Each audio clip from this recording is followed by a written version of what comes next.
Welcome, everyone. Thank you so much for being here with us today.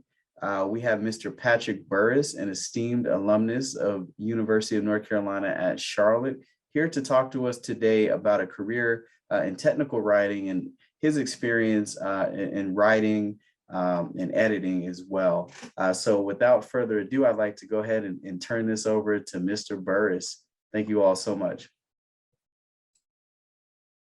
And I think you may be muted. Oh, Lord. All right. Okay, can you all hear me now? Yes, sir. Okay, sorry about my picture. I don't know what's up with my camera. It's kind of glared, but I apologize. But can you hear me? Okay, great.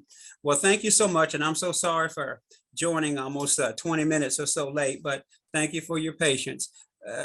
I'm eager and glad to see you all, and because technical communication can be baffling and confusing for some, and it shouldn't be. So the fact that you all are on today says something that I don't think you're here by choice. So if I could briefly, my mother read a lot, from my childhood, from the time she found out she was carrying me. So I was sort of wired for this type of work. And being a hyperactive kid, I must have written 5 billion sentences. I will not run in the hall. I will raise my hand before I talk. I will not do such. So I knew what active voice was by the time I got, up into school about good writing. I could write well, I could print well. So the thing for me, every time something happened, I always wanted to know what a procedure was. How does someone do something? How do you fly a 747? How do you become a licensed driver? How do you do something? So coming up through school, I went to UNC Chapel Hill as an undergrad and majored in English Lit, and still didn't quite know what I needed to do. But I had a friend whose husband was a principal with the SAS Corporation out of Cary, and she kept saying, "You'll make a good technical writer." I didn't even know what that was.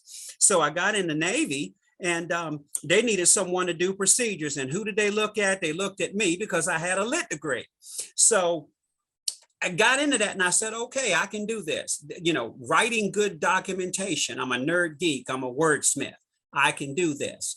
So after my naval career, coming back to the Gastonia, Charlotte area, this is a big banking area, and this is right before the internet got big. Well, they were looking for writers, because how do you activate an ATM debit card? How do you go online and start a loan application? How do you go online? Well, we didn't have the internet then. We didn't have PDFs and all of these things and cell phones where you could click something and do that. Those things had to be sent to people, and they had to physically put things down. So got into that, and UNC Charlotte had a graduate English technical communications program, and I got in over there, and some good old people like Deb Bosley and Greg Whitcliffe, Meg Morgan, and some people took me under their wings. I completed that program, and it gave me a lot of the technical aspects of communication. And I guess I never looked back. I officially finished the program back in 2006. I was sort of off and on. So that's how I got into technical communication, and I love it. I tell people I do what I love, and I love what I do, and that comes across. So that said, what has each of you, you're not here by choice. Why don't y'all take a round and tell me what has you pointed toward a career in technical communication?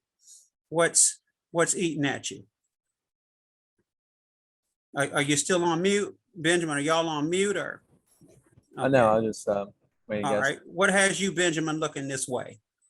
Well, I'm going at the end of like a degree in history. I'm graduating this semester, and I'm just kind of exploring different writing paths, because I want to use kind of writing as a career. And so looking at technical writing specifically, I'm not sure if like that's the avenue I want to go down, but it's definitely a pathway I want to look at. And what's your major? What'd you say? What was that, Ben? A history major. History. Okay, well, so then you know that you have to remember dates, and you just don't just write things down. When you answer a question, if they ask you what happened on July 4th, 1776, what do you have to tell them? If they give you a date or they give you a question or a prompt, how do you answer that? I got to answer not only what happened, but also why that's important and kind of what that connects to in the future. And so when you reply to that prompt, your responses are only restricted to what? If they ask you for specifics and dates, you're only limited to what? What I know. To what you know that applies to what then? So that applies to what then, Ben? So if they tell you the first Independence Day or whatever, what are you restricted to when you're writing and replying? Are you restricted to just that particular prompt and you can't talk about anything else? You can't talk about emancipation, or you can't talk about the Civil Rights Act, or you only restricted to that particular prompt or that particular date? Generally, you're allowed to kind of expand on it a bit to how that connects to other things in the future and like what trends there are in history. That's correct. But your initial focus is the prompt that's in question, right? But then you can draw other aspects into that have inroads to that, correct? Okay, so great. So when you think of technical communication, then if the Galaxy 8 phone, S8 phone came out and now we're on to number 13, would there still be some relevance? If I've had an S8 and now I'm on the 13 phone, would you still be able to help me by talking about my experience with the S8? If some of the features are the same, could you navigate me, even though it's 5 phone releases later? Could you kind of take me from step 8 and kind of help me get up to speed with the 13 phone? Right, to be understanding what they would have in common and using. That's exactly right. If you can look at technical communication in that way and try to help your users based on prior experience, you can do this type of work. And with the history major, where you're writing in specifics and things like that, that would be a perfect way to segue into this field. All right, good. Who else we got? Is that Destiny or Sunny? Is that Susanna Acosta? Usani, yes. Sunny, okay. What has you? So I'm also a history major. I graduated. I got my bachelor's in history last year, and I'm now working on my master's in Latin American studies. Okay. And I decided that I want to take a look at this career path because of how there's a shift with, when it comes to editing and finding jobs and that, getting into editor's job, getting into editing jobs or teaching professions, it's much more difficult than it was now. So with so many jobs going into technology now, I was thinking that maybe this would be a good field to get into if I wanted to find a job immediately. Absolutely. So Sasani, are you more on the technical side versus writing? Would you like to go more into editing than writing new content? What? I just want to understand. Actually do both. I wouldn't have a problem with both. Exactly. And so if you look at everything that we do, it has to go online. Okay. It's got to go on a device. We don't read anymore. We want everything at our fingertips. So people like you and people like Benjamin will come into play, that extra set of eyes and the right to detail. That's where this really nails down. So when we say technical communication, technical writing, that's like saying doctor. Am I a general doctor that you may have seen on the Waltons, a Little House on the Prairie, or am I the surgeons and people that you see on Grey's Anatomy, ER, or these great medical shows? So what we have to do when we look at communication, where do I fit in at? Where do I come in at? And no one wants to do the things that, what you and Benjamin are looking at. Everybody wants to do animation and stuff like that. But I don't care where you are. You have to have people on the backside writing. Now, we all know in Hollywood, those great Friday the 13th movies, Halloween. Yeah, there's Jamie Lee Curtis and those people. But who are the real stars in those movies? The people that do the what? What are the things in those movies that make us scream and are afraid to go to bed at night? Oh, the writing. The what now? You said it's the writing, right? Well, it's the writing, but alongside the writers, what else makes us in those movies? And what Jaws, what makes us afraid to go into the water, whatever? Who are the people that really make us scream and holler and gross us out in movies, horror movies? The people that do special effects and all of those things, right? Okay, so when you think of a launch on an IT phone or a new Mac computer, who are you think of the people that make those things easy to operate? What do we want to do when we get a new device? What's the first thing we want to do? Would it be make the usability, make it easier to That's use? Make it. sure You hit the word right there. How quickly can you get me with my new device and get up on? You're going to give me 100 pages of gobbledygook, or you're going to give me maybe 2 or 3 good pages of illustrations and tell me what to click and what to point to get my device working. People don't want to read nowadays. So where people like you guys come in, and even on your own experience, maybe you bought something. Why didn't they tell me on page 1 instead of page 111 to turn the phone on so that I could do what I needed to do? So if you think of editing, you may play a role in writing things and saying, hey, wait a minute, guys, we can do this better. We can do it quicker. We can get this much, much quicker. It doesn't take 100 pages to say one thing. So if you think of editing, that's good. And that's where I come into play. Are you good with grammar composition? Not for that to be an insult. Do you write really well? I mean, are you got good writing skills and analytical skills? Well, that's going to position you for technical communication then. So you've got the foundation. You just have to get into practice of what those foundations do and what they can build or what they can support. Does that make sense? And what appeals to you? And what type of writing do you want to do? Do you want to be in the medical pharmaceutical side? Do you want to work on the IT and computer mobile phone side? What have you identified? What areas excite you? What is there? Do you have an interest yet? Either of you? Not. Well, that's okay. Finding yourself is half of it. That's okay. That's okay.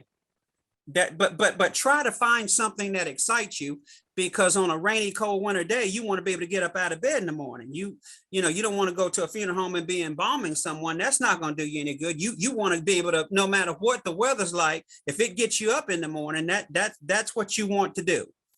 Does that make sense? All right. Any questions that to me you might have that you want to pitch? I do have a question. I was wondering, now thinking about how you were discussing that in order to get into technical writing, we need to be able to find a field that interests us. Right. I just would like to know, what other fields are there other than IT and medical pharmaceutical? Susanna, you just asked $1 billion question. Anything. There is almost nothing on this planet that doesn't require documentation. Government, medical, pharmaceutical, there's almost nothing on this planet that doesn't require documentation. I try not to say financial because we're in a banking area. Charlotte is banking, but I mean, there is nothing in this world, industry-wise, that has customers or even internal customers where inside an organization out, there's documentation needed everywhere. You can't exist without documentation, whether it's in print form or online. Anywhere. And that's why I'm asking you guys to identify those areas of interest that you want to get into, whether it's pharmaceuticals or banking or whatever. Find your niche and then go from there. And that's going to position you toward your career path trajectory. Does that make sense? If you want to work in the pharmaceutical field, you would look there. Companies like Merck, McKesson, and those things. If you want to work in the banks, a lot of the banks, it's not just Bank of America and Wells Fargo now. There are smaller banks that are coming into Charlotte and other industries. So you just find what excites you and go from there. Does that make sense? You got another question, Suzani, or does that? Yeah. Do you need to have a technical background to go into technical writing? Do you need to? No, ma'am. Okay. No, ma'am. No, ma'am. And everybody technical is not a good technical writer. I could say to you now, the best technical writers are those people that come out of left field. Because if you write with the fact of where you were aggravated trying to activate a phone or a laptop or something, you know what frustrated you and you wish what was different. You are the new blood. You always have to have a new layer of people coming in who bring something new to the perspective. People get dull in this field. They dull out and they take things for granted. What worked at IBM 20 years ago won't work today at APN Software. Or what worked at Microsoft 33 years ago won't work today now at IGZY in Charlotte. It's a different line of work. And your generation, you younger people coming in, bring in an immense amount of experience as to what you want, because you guys are the wired generation. Now, my generation, we were dark ages, okay? We had, but you guys know nothing but internet and things now. So do you see where your generational gap, whereas we're getting older, where you're writing for your audience and those coming behind you? Even 3-month-old babies now have gadgets in their hands. Does that make sense? All right, other questions? I have a Anything question. else? Oh, is that Iman? Yes. All right, go ahead.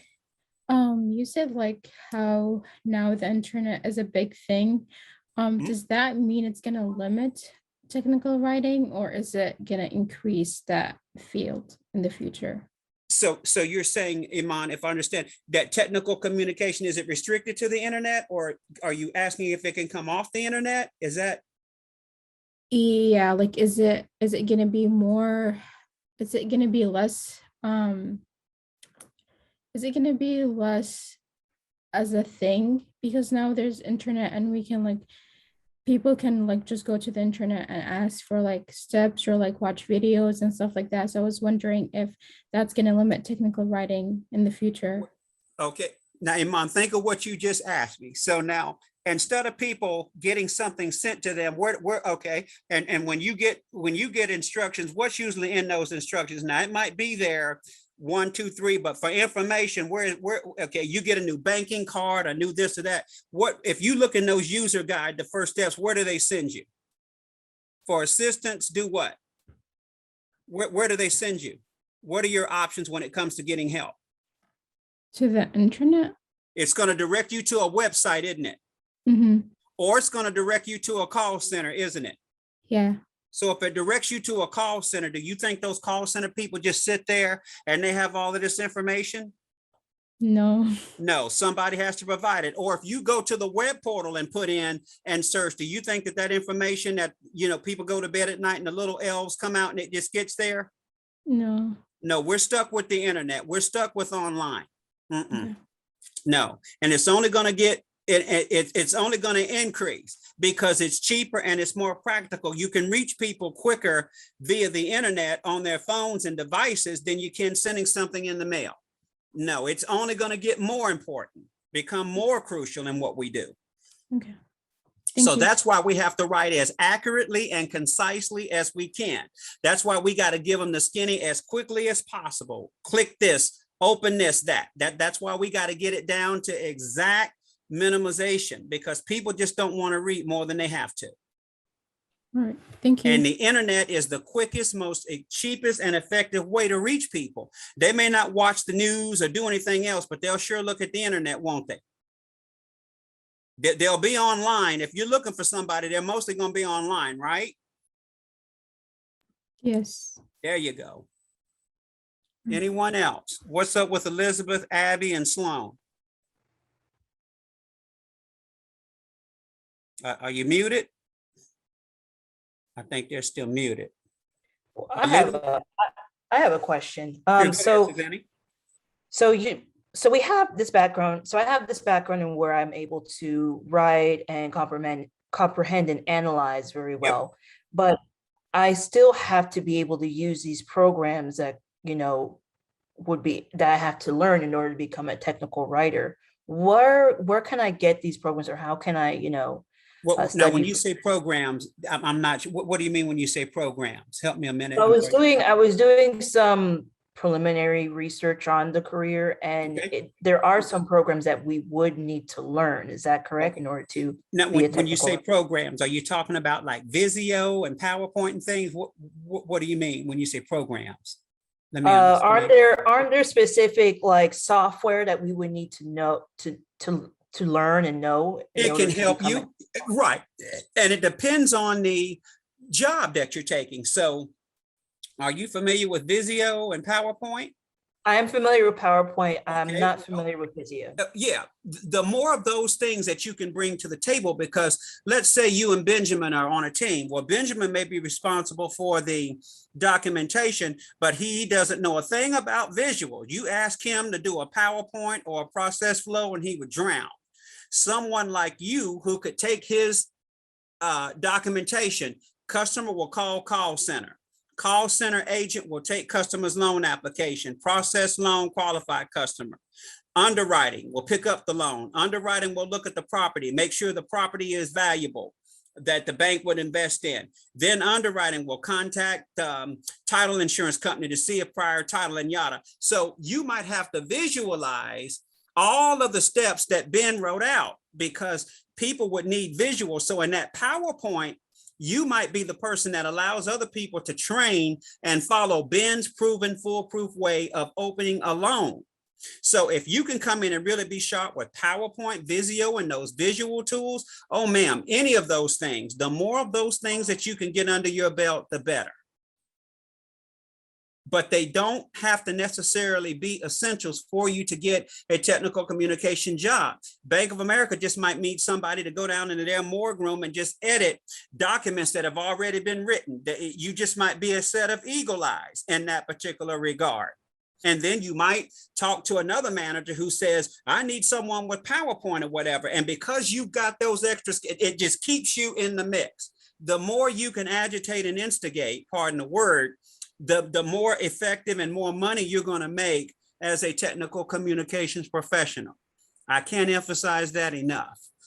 Okay. And if So you're you really wouldn't like a good, certification or anything like that? what is that again? What'd you say? I'm sorry. You wouldn't need a certification or anything No, like that ma'am. to. No, if you can get now, but don't get me wrong. If you've got those things, yes, it looks good on the resume side, of course, because when you write that resume and put those keywords in, people that are looking for those skills, oh, believe you me, it would help, because they're going to come looking for you when you go to Indeed and Monster and the different websites and things. Those keywords will help you. But once you get into the job and can do that, or if you can get it across to the person you're interviewing with, that's where that packs the biggest punch. Exactly. So you're on the right track. What certifications do I need? How many? Well, the sky is the limit. The more you have, the more opportunities, the more money. I mean, would you want to be making $40, $50, $60, $70 an hour? Would that, or is that too much money? Okay. That's pretty So, good. Those are the people that do that because of those certifications and skills. And the more they can get out of you, the better. You see, you bring a lot to the table because most of the people that you're working for, they will not be able to do these things. They will not be able to do them. They will not be able to do them. And they're relying on you as either a consultant or full-time person, full-time employee to do that. That's why they're coming to you. Does that make sense? Another question, Sazani? How about you, Ben? Yes. Yeah, I had some questions. I was kind of like on the idea of kind of training and getting experience. How much of that is like going outside the workforce? Like you said, you got a degree in like this kind of technical communication stuff. Okay. So how much of it is like going out and going to school to get through those programs, and how much of it is like going to That's a jobs to get 50-50. experience there? I've got a lot of people that went to school with, and they're not worth 2 cents. They just don't have any motivation or incentive. You guys can go right on to you can go to YouTube and pick up and follow these things and self-along and practice. If you really want to if I be honest and upfront with you, if you guys could go out there on YouTube, Visio, PowerPoint, technical, whatever it is, anything that you can imagine, somebody out there has got a tutorial or something you can follow along. That would be my best advice to you. You do not have to hit the pause button, go back over to UNCC, go back in more in debt and enroll in technical classes. Now, once you get in your field, you may want to go back over and take things that could help. You know, a lot of employees recommend online training, which they will pay for, but you do not have to right now go, oh gosh, why didn't I do technical communication 5-6 years ago? Go online and look at those PowerPoint present or whatever it is that you're stuck with. And somebody on YouTube has a video training that you can follow along to increase your skills and proficiencies. Okay. So when it comes to like just directly, like I'm graduating, I want to get in this field, what things would you recommend me searching for, or even people you recommend me looking for, corporations or things like that? Right. Any really specific ideas? They're going to look at and say, you know, prefer someone with technical communication skills and experience and all of that. That's just a generic job description that they wouldn't generate it somewhere. If you get a live meeting with someone and you can demonstrate through some writing samples that you've got, maybe there was something in your undergrad experience, a classroom project or something that where you had to think something through. Those samples can clarify for other people what you're capable of doing. Little is much in this. You know, that little project where you had to lay something out and show somebody something, maybe it was baking a pound cake or something, and you laid out, you may not think it's insignificant, But if you can show someone that you know how to think along those lines, that could get your foot in the door. But yes, getting that first job might be a little difficult because you know, you may not have 4, 5, 6 years of experience, but you guys have got to remember it's a remote workers world now. Everybody on the planet is looking for somebody.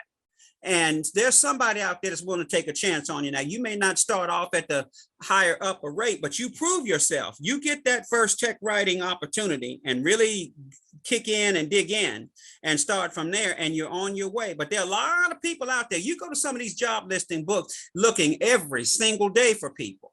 So there's a junior enough position that would let you sink in and get your feet wet. You know, there's enough bandwidth out there that you could segue into, kind of get your confidence up and get your proficiencies in dealing with subject matter experts. Now, you guys know what SMEs are, subject matter experts. Does that term sound familiar? What a SME? All right, I want you to write this down and I want you to remember it. Then now it's subject matter expert. You can hyphenate it or not, but put it in parentheses, SME. So when they tell you that they want you to go talk to the engineers that are putting this project together, those people are going to give you information, and we call them SMEs. Okay, so think of it this way. You're a medical student and you're just getting out on the floor and they're telling you, go talk to that patient. And you're asking the patient what hurts. They tell you their stomach. Well, that gives you there. Well, if the stomach is hurting, I don't need to be looking at their toes. And they're going to tell you what's hurting, how long it's been hurting, where it's hurting, and so forth. So subject matter experts are the people that have the knowledge that you need to take and put into a form so that everybody else can understand it. Does that make sense? And these are what we call subject matter experts. Those are the people that have the information that you need to get whatever procedures that are required in a tangible form.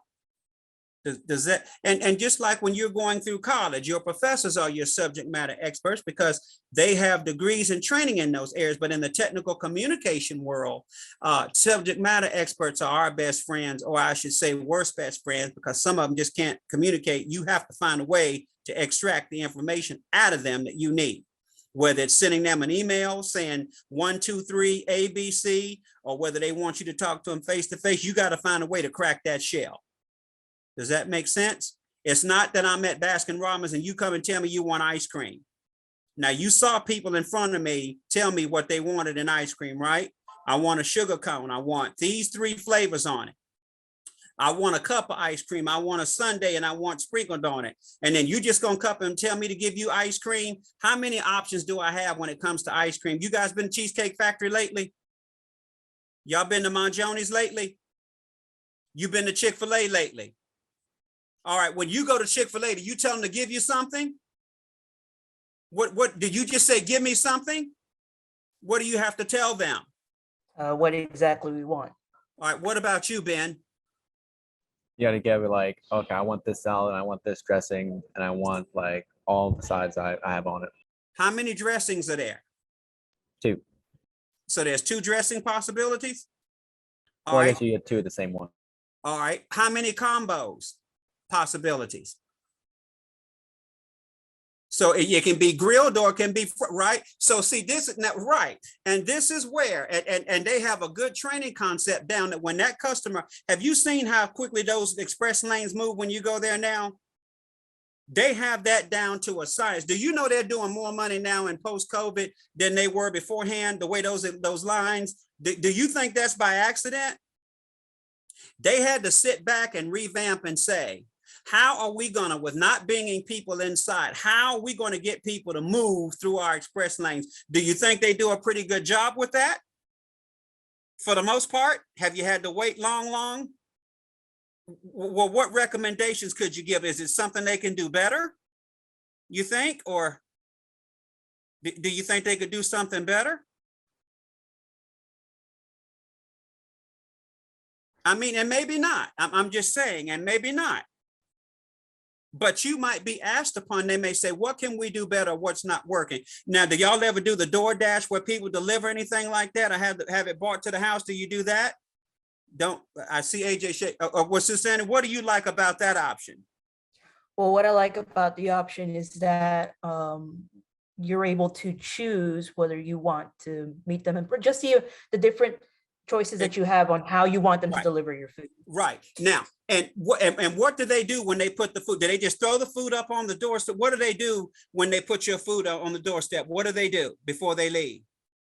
Before they leave, that they have to take a picture or send They you a take, message. right. So the person that wrote that app, whoever came up with this brilliant idea, they wanted to make sure it held water. So we're going to take the order, we're going to deliver the order, and we're going to take a picture with preferably the door address 1352 or whatever, so that if something happens, we're not responsible. But do you see how they had to drill that down from somebody got an idea to deliver food, and even up until the last act, do you see how they have to cover themselves? Yeah, and it makes it simpler because that means you don't have to meet the person in order to. That's exactly right. Some people don't want to, right, they don't want in that door. So if I started working for, I could start working for DoorDash today, couldn't I? Because they're going to tell me what the do's are, right? How to go pick up the order and how to take a picture and leave it. So I could technically start working for DoorDash today, couldn't I? So do you see how technical communication serves a purpose? To help someone do something or do something better. Now, if you guys ever taken a medical prescription before? Do you take 8 oxycodone pills within a 24-hour period? Do you take 8 so what does the prescription ask you to do or not do? What does it say specifically? Oh, okay. Well, it just tells you the exact amount when you should take it. Okay, you just hit the magic. It gives you an exact amount and a definite what time. So when you're thinking of your communications, think that way. Think in absolutes, just like that. Because if I take 3 oxycodons in 1 hour, what might happen? Overdose. Okay, then. Do you see the relevance and importance of communication now? Does that make sense? And I know I'm being over dramatic and serious, but you don't want to leave anything open. And you may have to ask the person, okay, well, what happens after they click this to do that? Because when I did it, I got a blank screen. So is there a step?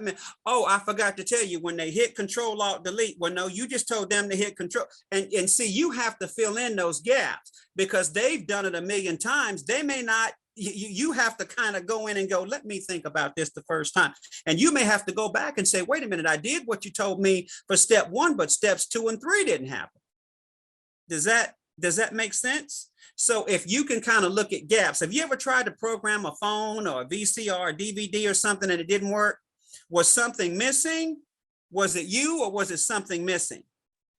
No, usually it was because either the instructions weren't right or they were so difficult that I had to look through it like 3 times to find. And did you have to call the 800 number for help? There were times. Did you have to call for technical support? Or did you figure it out? There were times that you do figure it out, but then there are also times because the instructions weren't clear, you'd have to call. Exactly. Somebody. And so if somebody's buying a brand new product and, it's taken an hour to get it up and operate, what do you think that's going to do? People are going to go online and do what? What do you think they're going to do, Ben? Oh, did I lose him? What do you think they're going to do, Susanna? What do you think they're going to do, Ben? I imagine just going to go online and look at the frequently asked questions stuff, like go to the page and then like see what the frequently asked questions are and like anything that says like troubleshooting. Okay. Going to see what other problems people have had and see if they are having the same ones and see what the company's written on about that. And that's where you can really make a man. If you want to be a frequently asked question person, where you can think through things like that, absolutely. But if people are having to go through frequently asked questions and call support, do you think that product is going to really be a popular item if it's got more snafus in it? Then absolutely not. Absolutely not. And you may not realize this. And you may say, well, this is stupid. I'm writing this procedure. First, turn it on. You better put that in there first off, because some people will not turn on a plug in that. You don't give them any credit. Don't leave anything to chance. Saying number 1, make sure device is activated or turned on or plugged in. You'd be surprised sitting in a call center, people ranting and raving, and the technician says, well, ma'am or sir, is the device on? And you hear all types of expletives and profanity and everything. And then they realize, well, I never turned it on. So do you see where, and I'm not making this stuff up, somebody at Bank of America, Wells Fargo fussing about their debit card? Well, they didn't activate it. They didn't put in a security pin, and they're at Walmart or somewhere. The card wasn't activated. Now, when they got that card, what do you think the first instruction is? What do they put on the numbers before you even can use the card? What do you have to peel off before anything else? I'm telling you to activate it. Activate the card. They couldn't believe that people were just that careless. So, right. So you never leave anything open. So let me try to think. You guys watch NCIS and those type shows, Criminal Minds and okay. Well, you never leave, the criminal always returns to the crime. So if you think about those shows and how those crimes get solved, what are they going by? You don't look at true crime, Susanna. You don't look at those things. You don't look at.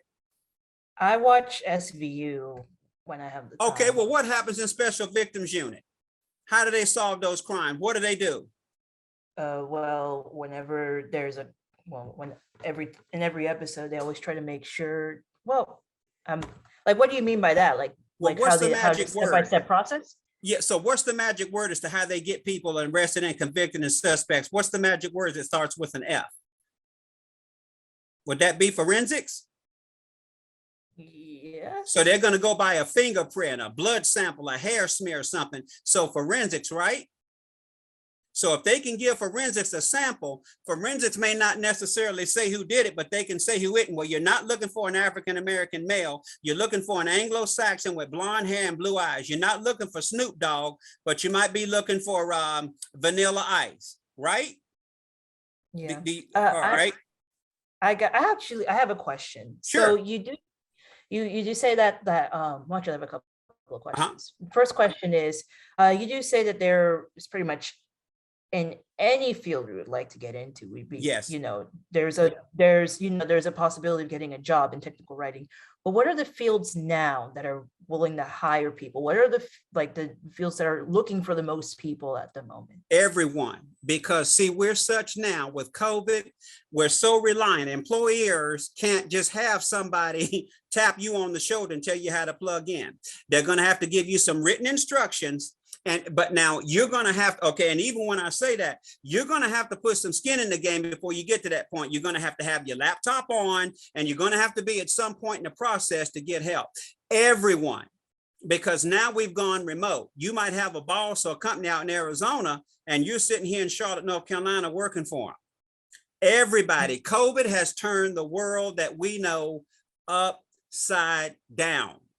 We're having to rely now on the internet because we can't congregate in numbers like we previously did. You can't put 20 people in a training room. You can't put 5 technicians. Everything now is licensed and governed by social distancing and those things. It's everyone looking. You just get out there on the internet and start popping around technical communication and business analysts, and you're going to get a flood of hits, a flood.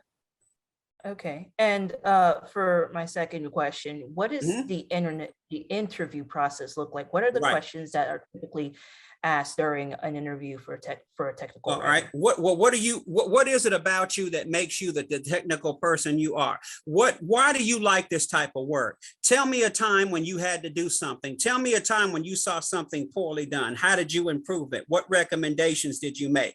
How did you react when they took your recommendations? How did you not react when they didn't take your recommendation?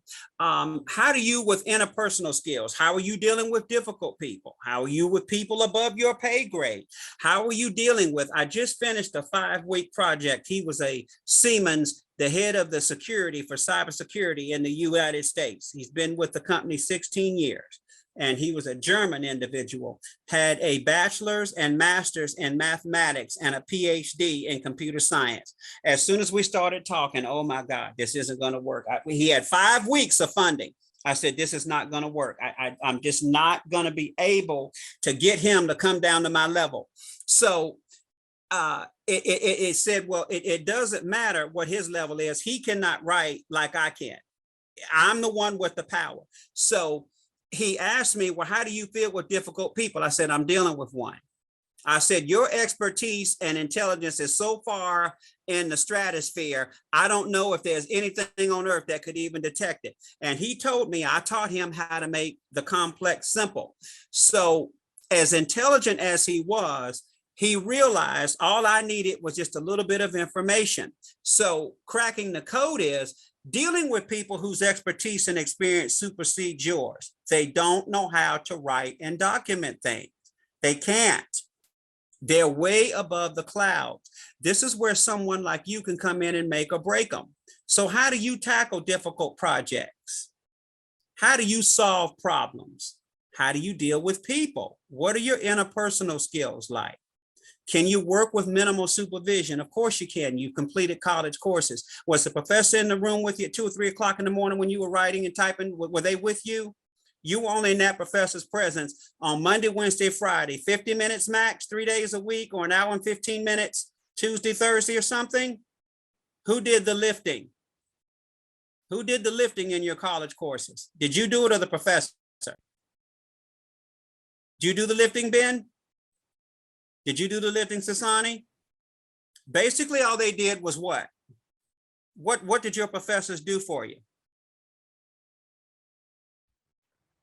Taught us. They taught, but Yeah. the teaching, what did you have to do with it? Oh, I Like- had to be able to It- use that information and simplify it for myself so I can understand. That's exactly. So if you're working for a pharmaceutical company, they're releasing a bunch of drugs and medication. When do they take them? How do they take them?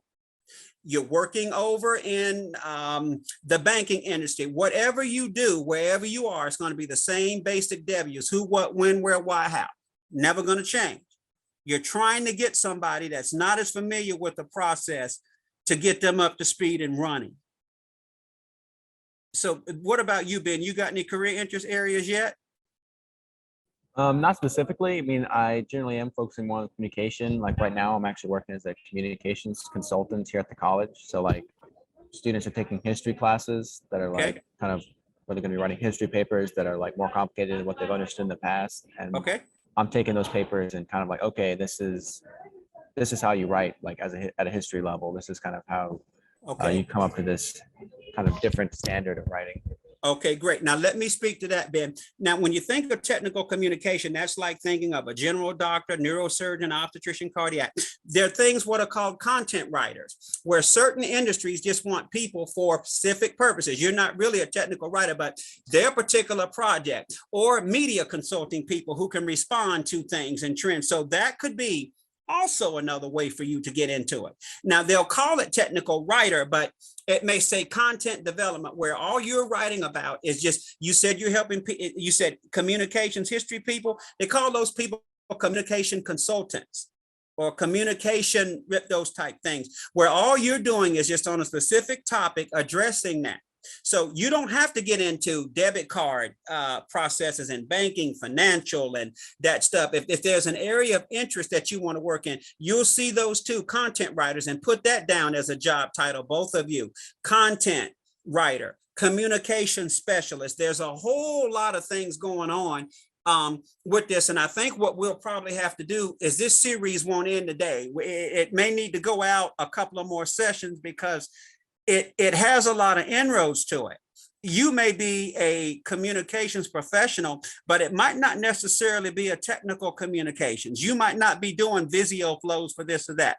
You just might be in an area, a new startup company in Charlotte starts up and they need somebody to kind of help write content for those services that they provide. And it's restricted to that. It could be that simple. Are you with me? Maybe a new company comes in with a new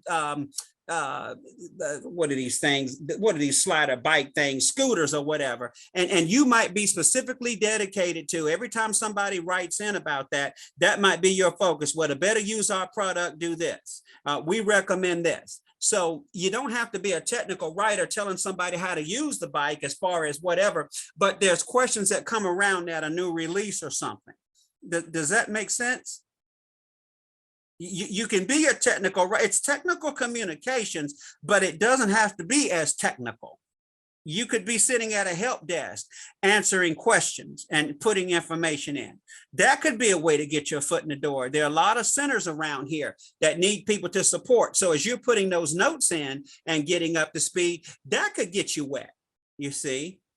as far as a first job. But as long as you can tie how those experiences would position you for the field you want, every one of those bricks will go into the mortar to help show your road to success. Any more questions, Eddie, on your side? I see you doing a lot of writing, I'm encouraged by that. I see you guys doing a lot of writing, but I think y'all will be able, after we terminate the Zoom, the meeting, to go back and get that. But I think we may need to push this out a couple of more sessions, because as you go out and start getting a little deeper, there are going to be more questions, and I'd be more than glad to help you. Resume tips, interviewing tips, industry tips, and how you can target it. But believe me, if you don't hear anything else I say, there is a place and role for you in the world of communications. Now, whether it's technical communications or content, there is a role for you if you want to put yourself out there, have people look at your work, chop it up, dice it up. There's a place out there for you. Now, you guys familiar with words tool called Track Changes, where you can click and review. And so, you know, you're sitting here in Charlotte and your person marks it up and you put comments. Are you familiar with that particular word tool, Track Changes? Does that make sense? Okay, well, familiarize yourself with that. And what you can do with Track Changes, you might have 6 subject matter experts who have input as to what you're doing. So that document that you wrote, as it gets sliced and diced up, they put their comments in. Peter might put his in red, Marcy might put hers in purple, John might put his in blue, but that document, you're addressing each one of their concerns and recommendations, and Track Changes will let you, until that document is approved, have in front of you the edits, suggestions, and things that you need to do to make sure that that document is moving toward approval. So that would be a biggie. And if you could say that you were familiar with, Track Changes as an editing tool, that would really help. And then let me throw one other piece of information at you. And I didn't realize this until I got over to UNC Charlotte in grad school. It's called the Flesch-Kincaid tool, FLESH/WKINCAID. Now, you might be going for your first job and the manager says, I can't get any of my writers to write on a simple level. It's just too complex. Well, if you can familiarize yourself with the Flesch-Kincaid tool, every time you write a paragraph or a document, that will let you check that document for readability.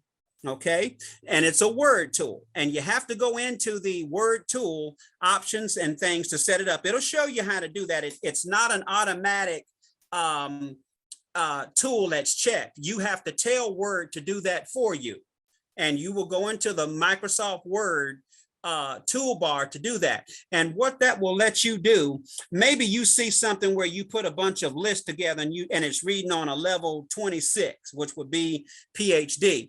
And you would say, well, wait a minute, they want me to put this on a 9th grade level. Well, you may go back and say, well, instead of me listing it out, let me say, do the following 1, 2, 3, or ABC. Oh my goodness, it took it down from 26 with the bullets down to 8.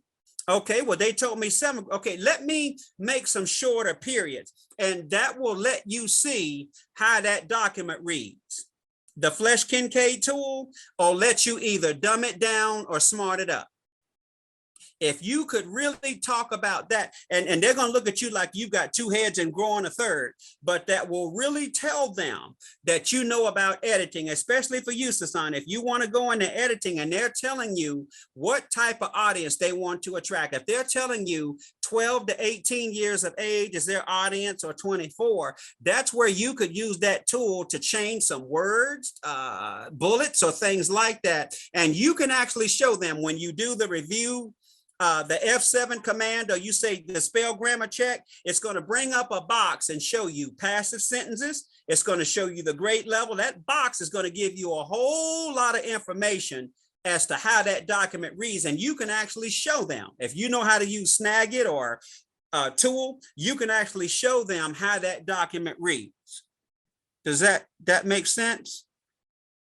So when we talk about readability and what you're doing, Benjamin, I had a graduate school professor pull me aside one day and say, "Pat, buddy, can I talk to you for a minute?" I said, you can. He said, "Your writing is too complex. It's just now I'm a graduate student now, and he's telling me that my writing is too complex and too over the top." I said, "No, sir, I'm not changing it. It's usually the other way around. You're telling me it's not academic enough.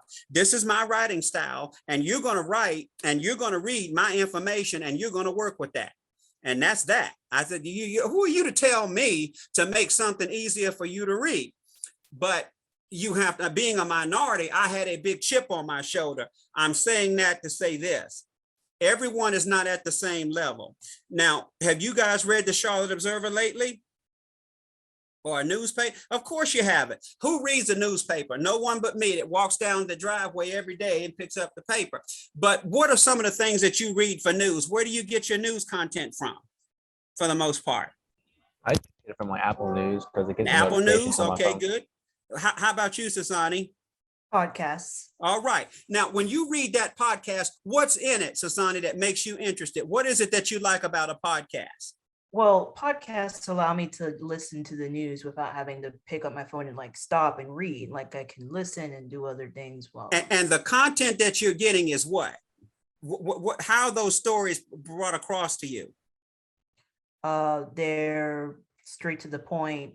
They Exactly. give you the most important news of the day. The who, what, when, where, and how, right? Yeah. So if you were listening to a podcast on Ahmaud Arbery or George Floyd, what would be the only content that you would hear if you tuned into that podcast and selected it? It would be restricted to what? Just on the events of those two people. Just to those two people. Okay, and back to you, Ben. So Apple News, what do you like about Apple News?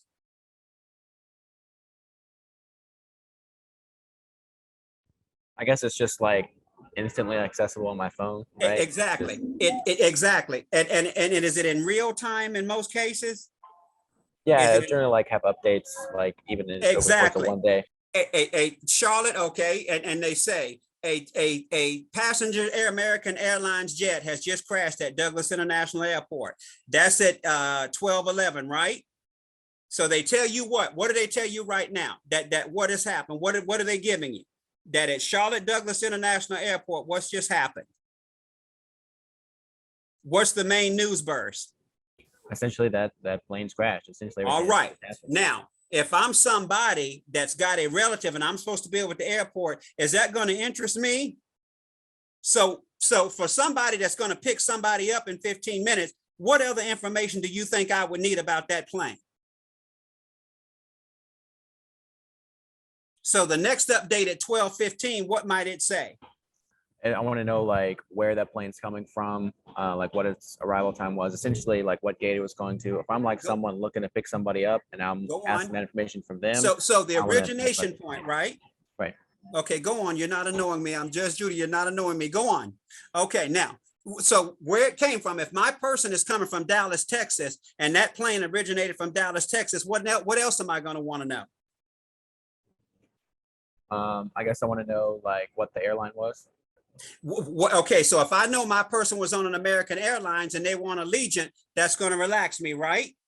But if they were on an Allegiant plane, what would I want to know then? I want to know like how many people died. Did somebody get killed? Or if it did crash, are there any Survivors. Okay, so do you see how now, just in those little itty bitty details, without a whole lot of fluff, what are you doing? And so by 12:40, we know what? We know basically 30 minutes later, what do we know when it wraps up? Whether or not I have to be really concerned about the person I'm picking up. Do I really need to be concerned? So chances are, if I don't, what am I probably doing if I find out that my person is okay and wasn't even on the plane? What am I doing? Moving on. Moving on. But if I know that that's my person's plane, what am I probably doing? I'm trying to find out who I need to speak to see Exactly. what's So going on. if you had a family member on, right. So do you see now how you think in terms of procedure and steps? Does that make sense? If you tell me, Sasani, how to, any of you people like pound cakes? Who's it? Ever eaten a good pound? Okay, there's AJ. He must be from the South somewhere. What about you, Sasani? Ever had a pound cake? What about you, Benjamin? Never had pound cake? I've had it. Yeah, I'm not a huge fan, but You guys are Southerners and you don't like pound cakes? Oh, goodness. Okay, AJ, what is it? What flavor, AJ? Lemon, chocolate, or what flavor? Which one? Which one do you like? Can you unmute? Which flavor do you like, AJ? Which type cake? Wait a minute, I can't hear. Is he muted? Yeah, my thing is messing up. That's like, which type of pound? Can you get that across to me? Is it the time? What you like the chocolate? A chocolate pound? Now, see, I do about 3 flavors. So if you tell me you want a pound cake, what am I going to need up front? If you say, Patrick, I need a pound cake, what important piece of information am I going to need?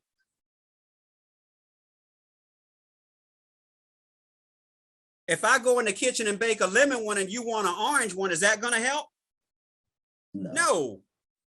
All right. If AJ says he wants a chocolate pound cake, he's just made my life easier. Okay. So someone asked me for a pound cake recipe, Benjamin or Sasani, what would I need to tell them? What would I need to give them? You would need to give them the ingredients, Okay, the cooking ingredients, instructions, how long it would possibly take. Yes. I've seen like some recipes also have like, you know, the exact amounts that you would need from each ingredient. Good girl. Good girl. I need specific details. It's not enough to tell me to go get eggs, flour, and sugar. What do I need to get and write? And that's how you want to think when you're writing. That's what you want to utilize when you're writing. Okay, so it's not enough just to write, but okay, what am I doing with this? Perfect. And if I follow that recipe, I'm probably pretty much going to be in the ballpark, aren't I? For the most part. All right, how about you, Benjamin? So, do you like cakes, Ben? Do you like desserts? I really like desserts. What type? Generally ice cream. I like to actually use things like we got an ice cream maker. I can use it for the first time. So that's actually okay. So you like homemade ice creams? Mm-hmm. Have you gotten them from people, or you make your own? I've actually made my own. What do you like about your own? Is it what do you like about homemade ice cream? Generally, I think I like that I can put whatever I want in it and get flavors that I usually can't get at the store. Okay, then. Now, see, all right, then. So now, and believe me, now time is not a matter for me, and I don't want to hold you guys up. I know we started late, and like I'm saying to AJ, I think we'll need to have more sessions, and I'm very flexible. But I see you guys writing things down, and that's what I like. I you know, you're not just wasting my time. I see you guys listening, and and even after the day, AJ can give you my contact information. I'm available because when AJ and Suzanne and I first started out, I let them down the first call. I got my dates wrong and missed it. But the fact that you guys are listening to me, that makes me feel good. You're making an old man, as Judge Judy says, you're making an old man feel real good. And I'm excited about it because you know, my generation is a little different than yours. And first of all, I'm saying, why would someone want to be in writing? Why would someone even want to do this stuff? You know, and I'm impressed at the fact that you two even have a leaning this way. Is it something that's aided you for a while, or you've been in jobs you don't like? What's kind of making you reach out to AJ and Suzanne for assistance at this point, if I could ask? What? Well, for me, I think it's just getting closer to graduating, and like before then, I've just been focused on school, and now it's like, okay, I want to focus on actually making money and getting a job once I graduate. All right, so you don't want to go to law school. You know that right off the bat? Don't want to do law school. Okay, so did you think about law school? Not really. I'm not really interested in like doing more school because I'm almost done with school with like those student debt and everything like that. And it's like, I feel like I get out now with like the maximum of what I put in, if that makes sense. And Sasani, you say you've been out for how long now? When did you graduate? I graduated with my bachelor's in history 2 years ago now. I graduated December 2019.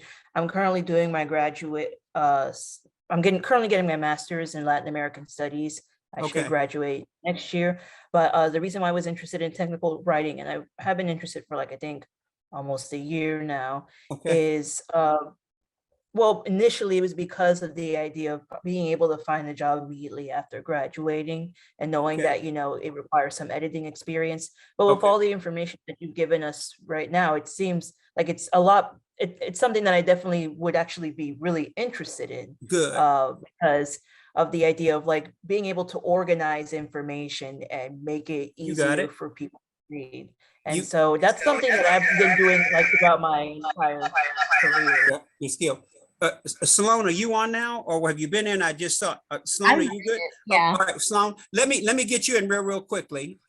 What where are you in at UNC Charlotte? Are you current grad or graduate? Where are you? I graduated in the summer. All right. What was your major? English and digital technology with a minor in film studies. Okay, good. Now, have you heard most of what we discussed? Yes. Yes. Why am I I was just writing seeing it you all now? down. Okay, why am I just saying? Okay, well, what has you leaning toward a career in technical communication? Mainly because it's everywhere, and also Okay. since everything's leaning more like remotely, I want the freedom to be able to work in my own space and also travel Yes. with it too. Yes. Okay. Okay. And so, were you always into writing as an undergrad, or did it come later in college? You've always It been came bitten by the later. bug. Later, do you Yeah. appreciate it now more so? Yes. Is that just having dealt with a bunch of professors and instructors, or is it just you just matured a little bit into it? Matured What? into it, and I also believe that just how should I say Just be yourself. Pretend you're interviewing me. Just be yourself. I That's the just best person you're going feel to be. that, like I said, it's very diverse and everything.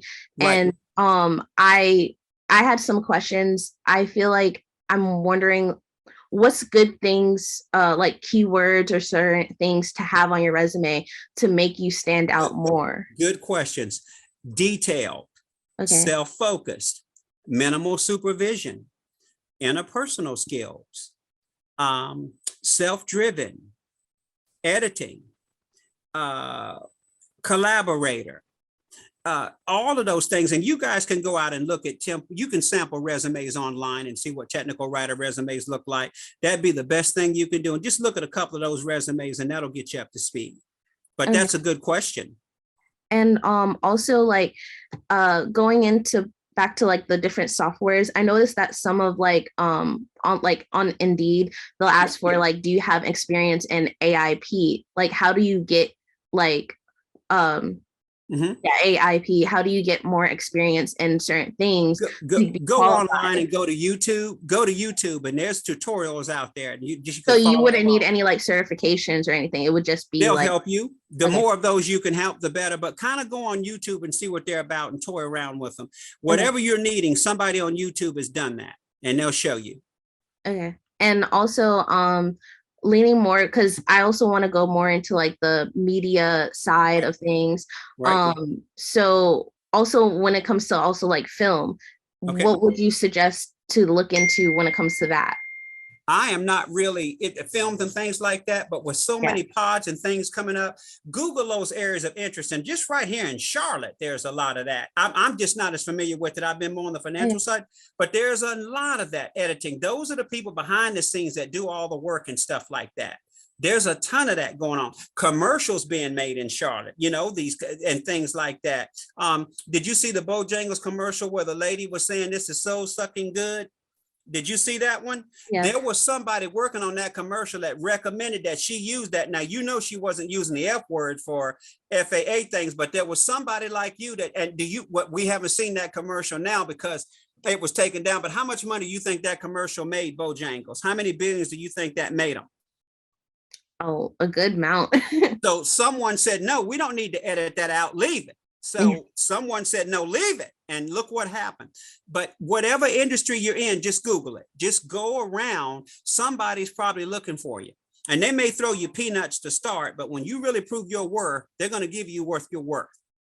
Okay. So I guess also because I feel like and I'm just speaking amongst all of us, I feel like from us being so like fresh out of like college or just like getting into our career, what should we put, like what would we have to make us stand out compared to other people? You're in the information internet age. You guys have been around a lot longer than I was. You're familiar with things that work and don't work. You're in the information age. You're well aware of that. See, definitely. and you Mm. know what works and doesn't work in social media and projects. And emphasize that. And how does media affect you? Okay, whether you're programming your phone or your Mac laptop or whatever device, and just show how tech savvy you are. That will help you immensely. And go out there and look at resumes online for people your ages and things, from beginner, intermediate to proficient. It'll show you. Okay. Other questions, please, please. Other questions or concerns? You good, Ben? How about you, Sasani? Other questions? What excites you about what you may be doing? I guess that's a question. What's going to excite you other than a paycheck? I think for me, like hearing this explained more, I feel like it's something that I could potentially be really good at. I feel like it might play to my strengths. So it's a field that I think like once I get into, it's like something that I can get better at and actually go pretty far in it, you know? Okay. Like it's not just like, oh, I'll just do this and get some experience and then maybe that'll help me get in a different field that I can go far in. But for this one, it seems like it's something that it's going to become more relevant as things go more online and people are looking for more like technical writing stuff. Okay. And it's something that plays to the strengths I think I have. Okay, gotcha. Anything else? And let me give you this in closing. When you guys are interviewing people and they say that you have questions, of course you do. Ask them what's working well, what's not working well. What do you want to see happen that's not happening? How can what's happening better? Really let them know that you're coming in to solve problems. Really dig down, drill down and ask them, because they probably haven't really been able to say what's not going well with the current rate of things, and find out ways that you can get under that and how you can come in and immediately hit the ground running. Don't ever say you don't have questions. Oh, yes, you do. Would you just take your son or daughter to a daycare and leave them with a stranger? Would you take your puppy or your dog to a doggy care camp? And with that, what are you going to do with that? You're going to want to know a few things, aren't you? Right? So this is your future on the line. So think about that and drill down and let them know what you can do to come in and help make things better. So thank you guys for your time. Get a hold of AJ and Suzanne just like you did. I'll be glad to pull up with you guys again for another Zoom like this so you can reach me personally. I am honored that my alma mater, I went to graduate school, is contacting me to help, because pulling you guys along that's the next step in this. And you got to give back. And if you're willing to kind of ask and help, we didn't have these things when I started graduate school. We didn't have these things. You're just out there. You went and applied for the job. Abracadabra, siskumba, que sera, sera. We didn't have any of this when I was in graduate school. So I applaud you guys taking this proactive step in your progression toward whatever career interest you have in doing that. That is commendable. Okay, and so you can get my contact information from AJ and Suzanne, and if I can follow up later, if we need to pull up with Zoom, I'll be glad to do that. And sorry you can't see my face. I'll check my camera out, but anyway, a picture isn't worth 1,000 words in regards to that. Thank you, AJ, again. Look forward to hearing from you. Benjamin, Sloan, Sasani, good luck to you, and just keep trucking on, and we're going to get you guys somewhere soon. And good luck to you. Thank you. Excellent. Bye-bye. Excellent. Thank you so much, Patrick, for being here with us today. I apologize on my end. I had some technical issues too. I had to jump in on the backup device. But definitely appreciate the wealth of information that you've shared with us, your willingness, like you said, to push things forward for the next generation of writers and creatives, and just taking the time to meet with us today. Thank you all for your wonderful questions, for your participation, and be sure to connect with Patrick Burris on LinkedIn. And reach out again. Patrick, is there any other way in which they can get in touch with you? Yeah. AJ, have you got my mobile and email address? That you can give them my mobile and email address. Yes, sir. Yeah, either way, they can get me email, phone, LinkedIn, any of those ways I'm available. Yes, sir. I'll go ahead and put that in the chat, you all. So you all will have Patrick's email. And that way you'll be able to reach out. But again, thank you all so much for being here. Thank you for your patience. And I hope that you all have a wonderful week and enjoy the rest of your time with us while we got a little bit more sunshine shining. Thanks, AJ. Good luck, guys. Thank you so much, everyone. Bye-bye. Take care, everyone.